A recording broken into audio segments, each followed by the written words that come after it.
Jama'a assalamu alaikum, barkanmu da wannan lokaci kuma barkanmu da saduwa a cikin wannan tasha mai suna Mass Fikira TV da za mu karanta muku ƙasaitaccen littafi mai suna Haramtacciyar Fada wanda Abubakar Tanko Iliyasu wato Atti ya rubuta, yayin da ni Muhammad Ashir Sani Gyaɗi zan karanta muku.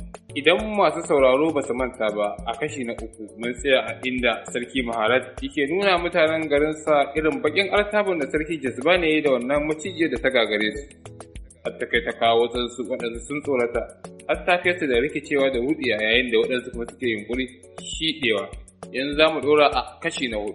Har sai da suka ga lokacin da Sarki Jazbana ya yi nasarar halaka ya kuma sare kan macijiyar sannan suka samu nutsuwa. Sarki Maharaj ya nuni jikin bangon hoton ya ɗauke, sai kallo ya dawo kan Sarki Jazbana. Mutane na mamakin anya mutum ne kuwa? Ganin haka Sarki Jazbana ya musu magana da cewa ya ku jama'ar wannan ƙasa ta Hindu, ni mutum ne kamar ku. Na baro ƙasa ta ne da nufin neman wasu abubuwa da za su bani damar biyan wata buƙata ta. Sai aka bani labarin wannan macijiya, shi isa da ɗau alwashin kawar muku da wannan matsala, saboda haka ku kwantar da hankalinku. Ba wata matsala da yardar Ubangiji ga mashi. Ko da faɗar haka sai Sarki Jazbana ya nuna musu kan macijiyar a zahiri. Suna ganin kuwa sai fada ta kawai da shewa da janjina haɗi da kirari har sai da Sarki Maharaj ya ƙara yin magana sannan kowa ya shiru. Sarki Maharaj ya ce, wannan shine abin da ya sa maka tara ku, don haka yanzu kowa ya samu nutsuwa. Dajin hayi ya zama hanya cikakkiya, don haka fatake da 'yan gari ba mu da wata fargaba yanzu, saboda haka yanzu na sallama kowa.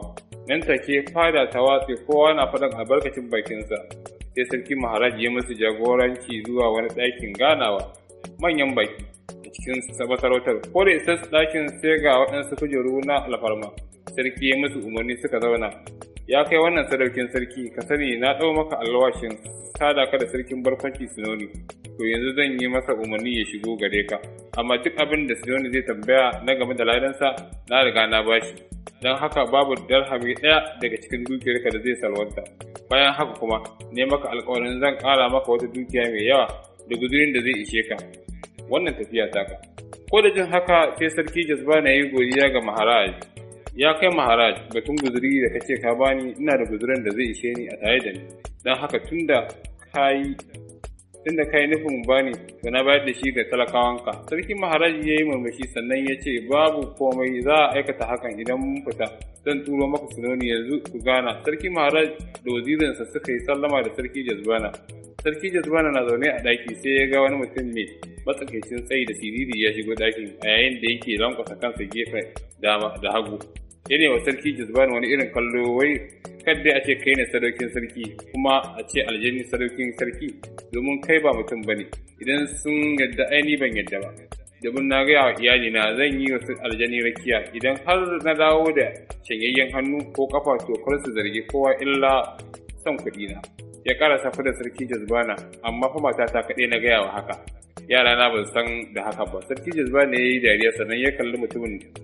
Daga duk alamu kai ne sarkin barkwanci Sinoni, hakika sunanka ya dace da kai, domin tun da na baro gida ban yi dariya ba sai yanzu da na haɗu da kai. Sinoni ya samu kujera mai fuskantar sarki ya zauna, sannan ya ce, yara na 3 maza 2 mace ɗaya, idan sun san zan yi tafiya tare da aljani sarki ba za su yadda ba, don kada na dawo da kashashe. Don haka tun daga yanzu ka ɗaukar min alƙawari halitta ta ba za ta jirkita ba, ko kuma na samu wulkilewar kafa ko ido ko kuma na dawo miskini har na dawo zuwa iyali.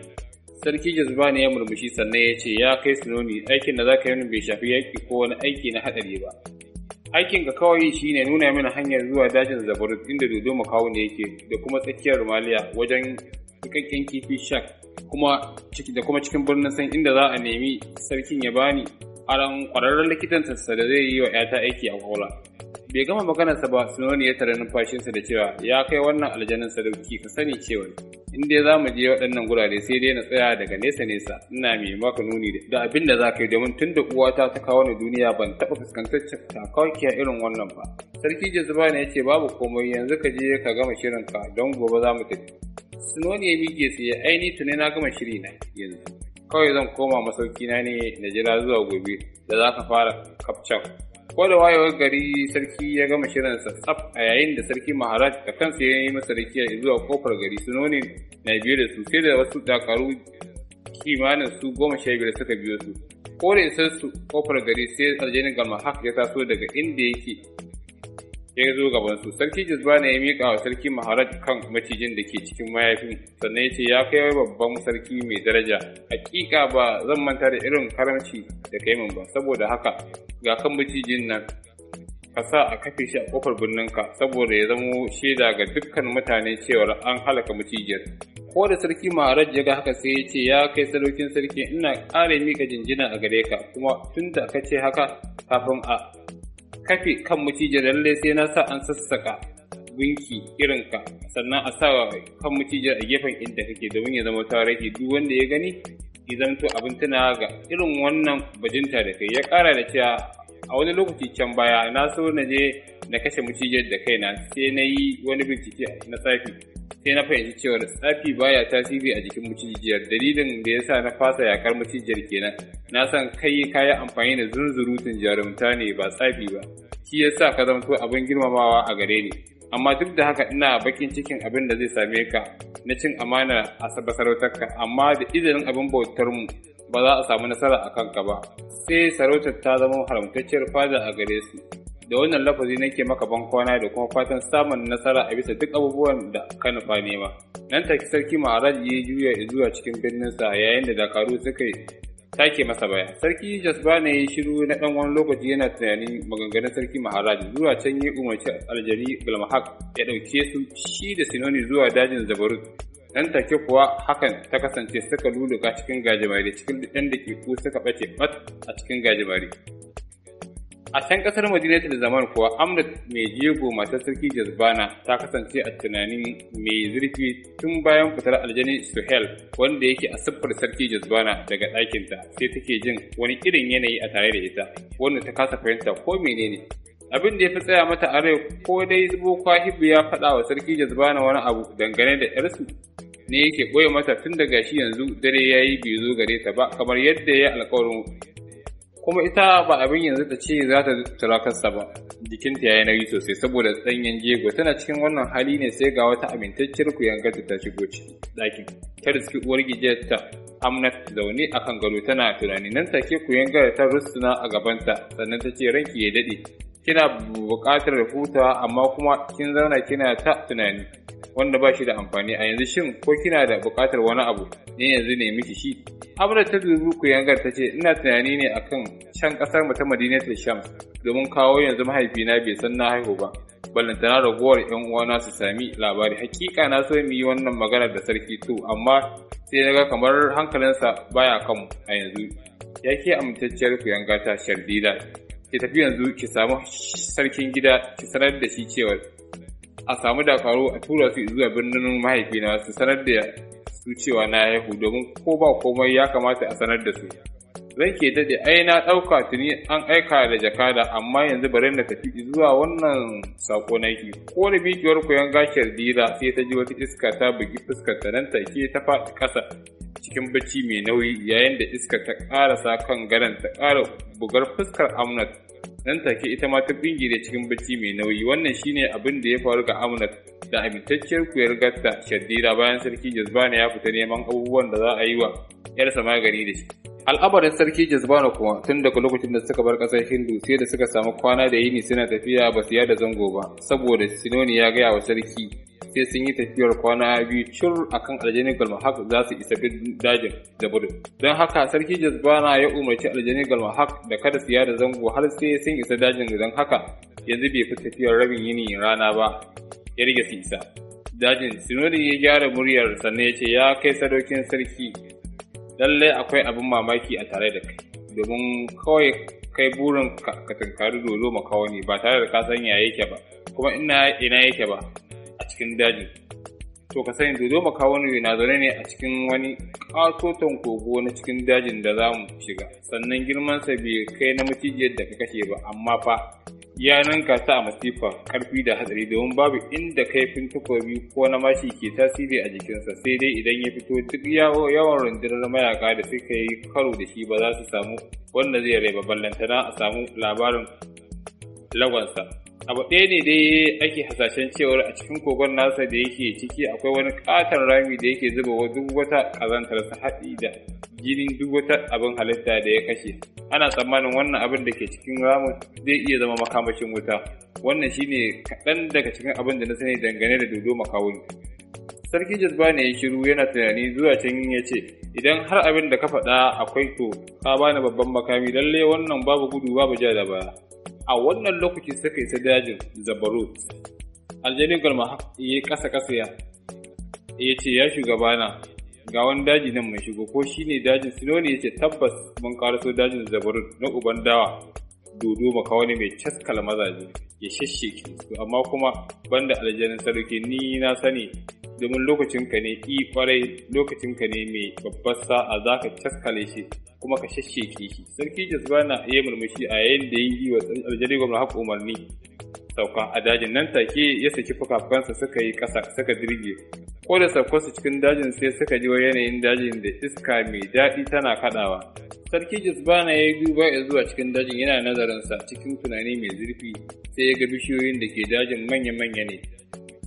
Ko da ganin haka sai Sarki Jazbana ya dubi Sinoni daga wanda ɓangare dodon makawuni yake. Sinoni ya yi ajiyar zuciya sannan ya ce, ya kai sadaukin sarki mai sa'a, ka sani cewa ban taɓa shigowa wannan dajin ba, sai dai yanzu a amfani da taswirar daji. Cikin hanzari ya buɗe cikin kayansa sannan ya fito da taswira cikin daji ya nuna wa Sarki Jazbana. Suka nazarci taswirar sai suka fahimci kogon na yamma da su, kuma akwai tafiyar rabin sa'a daga inda suke zuwa kogon. Nan take Sarki Jazbana ya girgiza kai sannan ya dubi aljani Galma haka, yanzu ina son cikin hanzari ka cizgo min manyan bishiyoyi guda 10, zan yi amfani da su. Sarki Jazbana ya buɗe kayansa ya fito da wasu murtukan igiyoyi. Sinoni ya tsaya cikin mamaki yana kallon sarki.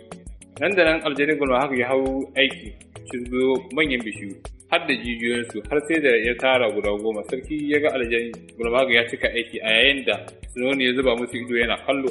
Sarki ya ƙara da cewa aljani Galma haka, yanzu za mu yi tafiyar dakiko 1,800 daga nan, sannan ka haƙa min rami mai zurfin gaba 1000 faɗinsa ma haka.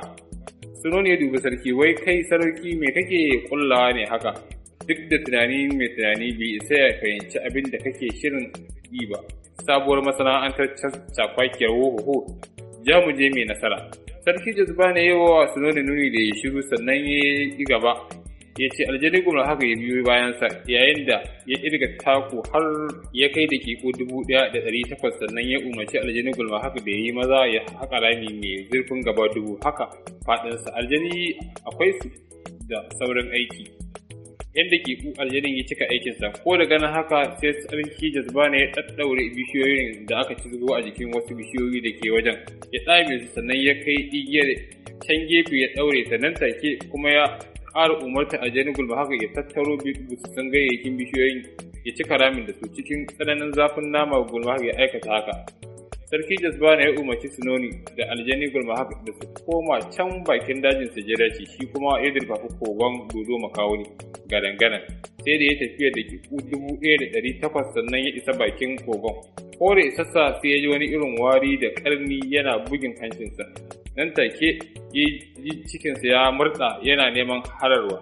Cikin hanzari ya tsaya sannan ya fidda wani abu daga cikin kayansa ya afa a bakinsa, ya tauna ya haɗi. Nan take ya daina jin hararwa, ya sa kai cikin kogon yana tafiya cikin shirin, domin tuni ya zara takwabinsa yana wulƙe idanuwansa ko ina cikin kogon abu kamar wasa. Sai da ya shafa tafiyar rabin sa'a bai haɗu da komai ba. Sai wani rami mai faɗi, wani ruwa mai maikon gaske ciki a ciki, sai wari ke tashi daga cikinsa. Nan take Sarki Jazbana ya fahimci wannan shine ruwan ƙazantar da ake nufin na dodo makawuni, wanda zai iya kasancewa makamashi. Sarki Jazbana bai tsaya wani ɓata lokaci ba, ya fidda wata ƙatuwar sirken ruwa ya dulmiya a cikin ruwan sannan ya yi maza ya ɗaure bakin, sannan ya ƙara ci gaba da tafiya har ya je ƙarshen kogon bai ga komai ba. Ya cika da mamaki. Abin da Sarki Jazbana bai sani ba shi ne dodo makawuni baya cikin kogon, ya fita can cikin daji farauta. Cikin hanzari sarki Jazbani ya juyo da gudun tsiya zuwa kofar kogon yana tunanin ko tarko dodo ya dana masa, da yake mutum ne mai tsananin zafin nama. Kafin wasu 'yan dakiku sai gashi a bakin kofar ya sa kafarsa kenan zai fita sai ya ji naushi a gefen fuskarsa. Ya baya cikin kogon tamfar an jefa shi da kugiya. Ya baje yana ganin tauraron wahala, nan ya tabbatar da kashin fuskarsa ya goce, sai da ya daga kansa dan ya ga wanda ya naushe shi, sai ya ga wata halitta mai kamar zubin ɗan adam, sai dai yana da girma, mai matuƙar girma da tsayi, kuma duk jikinsa gashi ne da farata zako-zako da murtikekiyar yela daga bayansa wacce ta sauka ƙasa tana jan ƙasa. Idanuwansa ma kama ne jajawur tamkar garwashin wuta. To masu sauraro, a nan za mu tsaya sai mu haɗu a kashi na 5.